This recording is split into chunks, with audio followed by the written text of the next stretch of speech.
인간의 가장 큰 장점은 실패할 수 있다는 것이다. AI는 실패하지 않는다. 오류를 수정하고 다시 시도하면 된다. 그러나 AI는 실패에서 의미를 찾지 않는다. AI에게 실패는 그저 잘못된 출력일 뿐이다. 다음번엔 다른 값을 입력하면 그만이다. 인간은 실패를 통해 배운다. 실패의 원인을 분석하고 자신의 한계를 깨닫고 다음엔 더 나은 선택을 한다. 실패는 단순한 오류가 아니라 성장의 계기다.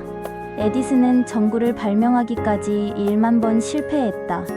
누군가 1만 번이나 실패했네요 라고 하자 에디슨은 이렇게 답했다. 나는 실패한 게 아니라 작동하지 않는 방법 1만 가지를 발견한 거야. 이것이 실패를 대하는 인간의 태도다. 실패의 경험이 쌓이면 그건 더 이상 실패가 아니다. 그건 데이터다. 그리고 인간은 그 데이터를 감정으로 기억한다. AI는 데이터를 중립적으로 저장한다. 입력 A에 대해 출력 B가 나왔다. 실패, 끝이다. 하지만 인간은 다르다. 그때 정말 창피했어. 다음번엔 절대 그러면 안 되겠다고 다짐했지. 감정이 결합된 기억은 훨씬 강력하다. 그래서 같은 실수를 반복하지 않는다. 스타트업 창업자들의 이야기를 들어보면 대부분 실패 경험을 자산으로 여긴다. 첫 번째 스타트업은 망했어. 자금 관리를 잘못했거든. 두 번째는 팀 빌딩에 실패했고, 세 번째에서야 성공했지. 실패가 없었다면 세 번째의 성공도 없었을 것이다. 성공은 반복을 만들지 않는다. 실패가 반복을 만든다. 성공하면 우리는 이 방법이 맞았어 라고 생각하고 만족한다. 더 이상 고민하지 않는다. 같은 방법을 반복한다. 그러다 환경이 바뀌면 갑자기 그 방법이 통하지 않는다. 당황한다. 왜 안 되지?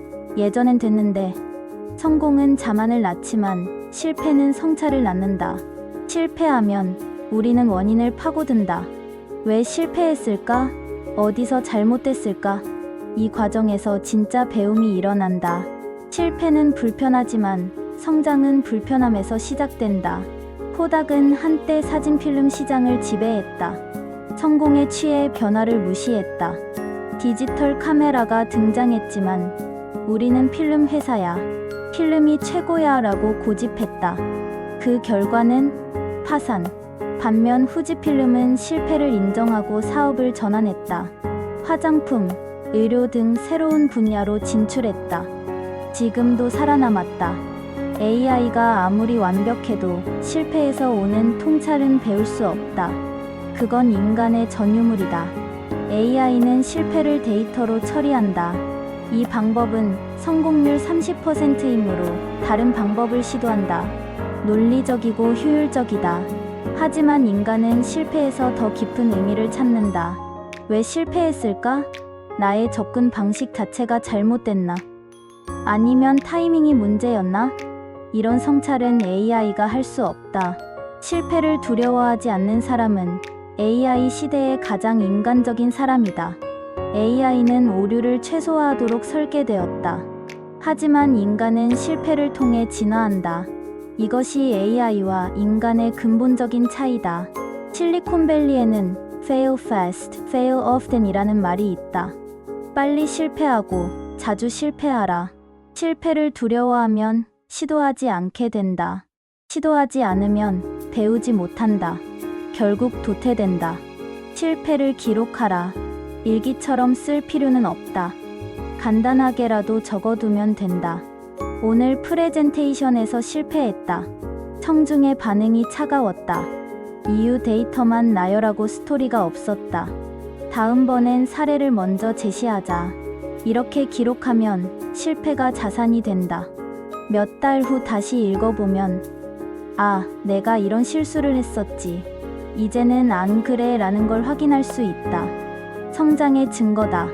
많은 사람들이 성공만 기록한다. SNS에 올리는 건 항상 좋은 소식들. 승진했다, 상 받았다, 프로젝트 성공했다. 하지만 실패는 숨긴다. 부끄럽고 창피하고 인정하기 싫으니까. 하지만 진짜 성장은 실패에서 온다. 실패를 기록하는 사람은 같은 실수를 반복하지 않는다. 실패를 숨기는 사람은 평생 같은 곳에서 넘어진다. AI는 적이 아니다. AI를 두려워하는 사람은 삽을 든 인부처럼 과거에 머문다. AI를 적으로 보는 순간 경쟁 구도가 된다. AI is 인간, 기계 is 사람. 이런 프레임으로 보면 불안만 커진다. AI가 내 일을 빼앗을 거야. AI가 나를 대체할 거야. 이런 생각은 아무 도움이 안 된다. AI는 동료다. 도구를 두려워하지 말고 도구를 거느려야 한다. 계산기가 나왔을 때 사람들은 이제 수학자가 필요 없어 라고 하지 않았다. 오히려 수학자들은 계산기를 활용해 더 복잡한 문제를 풀었다. AI도 마찬가지다. AI를 쓰면 인간은 더 높은 차원의 일을 할 수 있다. 이제 사람에게 시키던 일을 AI에게 시킨다. 자료 수집, 요약, 번역, 보고서 초안. 그리고 인간은 그것을 다듬는다.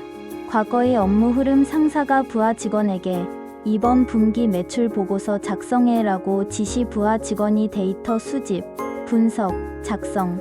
상사가 검토, 수정, 지시, 최종 완성. AI 시대의 업무 흐름 상사가 AI에게 이번 분기 매출 보고서 초안 작성해라고 지시 AI가 1분 만에 초안 완성. 상사가 직접 검토하고 수정, 최종 완성. 부하 직원은 더 이상 단순 작업을 하지 않는다. 대신 전략 수립, 고객 미팅, 새로운 프로젝트 기획 등 더 창의적인 일을 한다.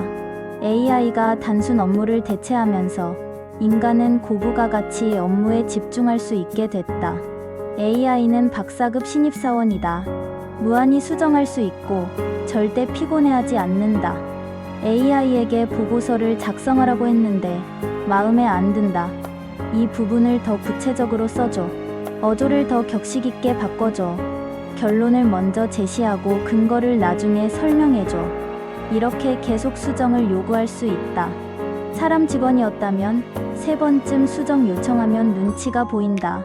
하지만 AI는 100번을 수정해도 불평하지 않는다. AI는 24시간 일한다. 밤 11시에 갑자기 아이디어가 떠올랐다. AI에게 바로 물어볼 수 있다. 이 아이디어를 구체화하는 방법 5가지 제안해줘. 몇 초 후 답이 온다. 사람 직원이었다면 밤 11시에 연락하면 갑질이다. 하지만 AI는 언제든 대기 중이다. AI는 감정이 없다. 비판적 피드백을 줘도 상처받지 않는다. 이 제안은 너무 평범해. 더 창의적인 아이디어 내봐. 이 문장은 어색해. 다시 써봐. 이렇게 직설적으로 말해도 된다. 사람이었다면 관계가 나빠질 수 있지만 AI는 묵묵히 개선한다. 협업의 원칙은 명확하다. 인간은 판단하고 AI는 실행한다. AI에게 이 중 어느 게 최선이야? 라고 물으면 안 된다. AI는 판단할 수 없다. AI는 확률만 제시한다. A는 과거 성공률 70%, B는 60%입니다. 하지만 최종 결정은 인간의 몫이다. 왜냐하면 판단에는 맥락이 필요하기 때문이다. 회사의 현재 상황, 시장의 분위기, 팀의 역량, 리스크 감수 수준. 이 모든 걸 고려해서 결정한다. AI는 데이터를 제시하지만 인간은 상황을 읽는다. 좋은 리더는 AI를 잘 활용하는 사람이다. AI에게 의존하지도 않고 AI를 무시하지도 않는다. AI를 파트너로 삼아 협업한다. AI 시대, 당신의 가치를 올리는 방법은 경험이다.